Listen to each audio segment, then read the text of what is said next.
Now we are in chapter 2, verse 56 of Bhagavad Gita. दुःखेष्वनुद्विग्नमनाः दुःखेष्वनुद्विग्नमनाः सुखेषु विगतस्पृहः सुखेषु विगतस्पृहः वीतरागभयक्रोधः वीतरागभयक्रोधः स्थितधीर्मुनिरुच्यते. स्थितधीर्मुनिरुच्यते. Let us repeat. दुःखेष्वनुद्विग्नमनाः दुःखेष्वनुद्विग्नमनाः सुखेषु विगतस्पृहः सुखेषु विगतस्पृहः वीतरागभयक्रोधः वीतरागभयक्रोधः स्थितधीर्मुनिरुच्यते. स्थितधीर्मुनिरुच्यते. As we are seeing Sri Krishna answering to Arjuna, one whose mind remains undisturbed amidst misery, who does not crave for pleasure, and who is free from attachment, fear, and anger, is called a sage of steadfast wisdom. Here Sri Krishna describes about sages of steady wisdom as Vitabhraga, that is, one who gives up craving for pleasure. Vitabhaya, that means they remain free from fear. Vitakrodha, that means they are devoid of anger. An enlightened person does not harbor material lust, anger, greed, envy, etc. Only then mind can be fixed to the divine.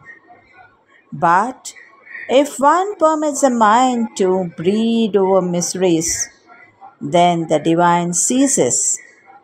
Example, more than present pain, the memories of past tortures, and this creates future torment to the mind. But when mind drops these two and grope with the present sensation, simply that shrinks.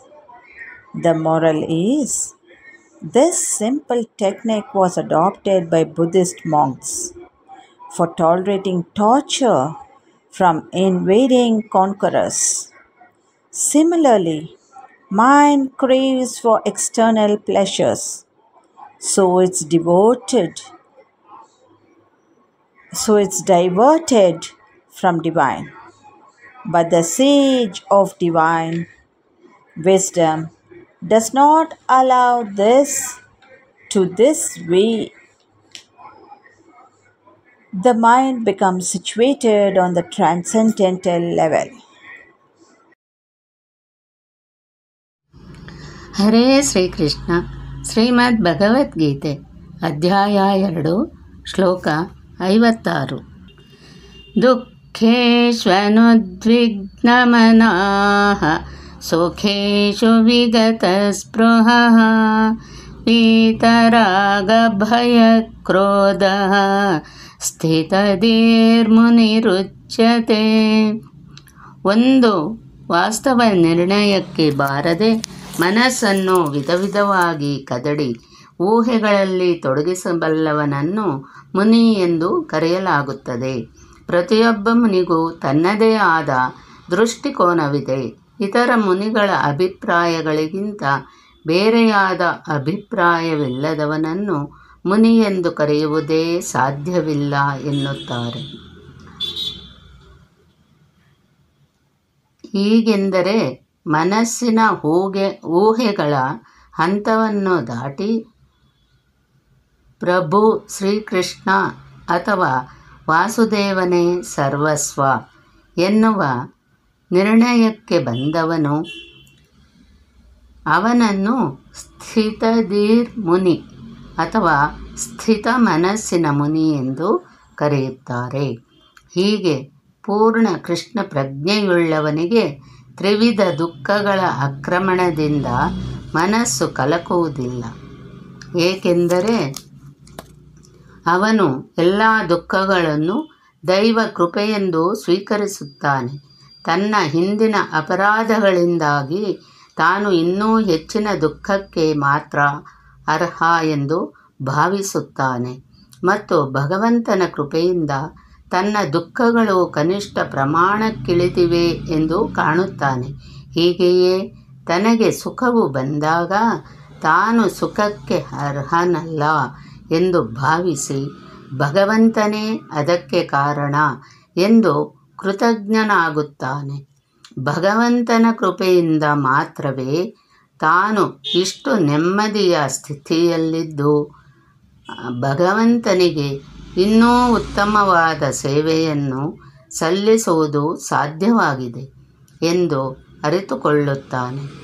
ಭಗವಂತನ ಸೇವೆಗಾಗಿ ಆತನು ಸದಾ ದಿಟ್ಟನೂ ಕ್ರಿಯಾಶೀಲನೂ ಆಗಿರುತ್ತಾನೆ ಮತ್ತು ಮೋಹದಿಂದಾಗಲಿ ದ್ವೇಷದಿಂದಾಗಲಿ ಪ್ರಭಾವಿತನಾಗುವುದಿಲ್ಲ. ಮೋಹವೆಂದರೆ ತನ್ನ ಇಂದ್ರಿಯ ತೃಪ್ತಿಗಾಗಿ ವಸ್ತುಗಳನ್ನು ಸ್ವೀಕರಿಸುವುದು. ಇಂತಹ ಇಂದ್ರಿಯ ಮೋಹವಿಲ್ಲದಿರುವುದು ನಿರ್ಲಿಪ್ತತೆ. ಆದರೆ ಕೃಷ್ಣ ಪ್ರಜ್ಞೆಯಲ್ಲಿ ನಿಷ್ಠಾವಂತನಾಗಿರುವವನಿಗೆ ಮೋಹವೂ ಇಲ್ಲ, ನಿರ್ಲಿಪ್ತತೆಯೂ ಇಲ್ಲ. ಏಕೆಂದರೆ ಅವನ ಬದುಕು ಭಗವಂತನ ಸೇವೆಗೆ ಸಮರ್ಪಿತವಾಗಿದೆ. ಇದರಿಂದ ಅವನ ಪ್ರಯತ್ನಗಳು ಯಶಸ್ವಿಯಾಗದಿದ್ದರೆ ಅವನಿಗೆ ಕೋಪವಿಲ್ಲ. ಗೆಲುವಾಗಲಿ ಸೋಲಾಗಲಿ ಕೃಷ್ಣ ಪ್ರಜ್ಞೆಯುಳ್ಳ ಮನುಷ್ಯನು ದೃಢ ಸಂಕಲ್ಪವುಳ್ಳವನಾಗಿರುತ್ತಾನೆ.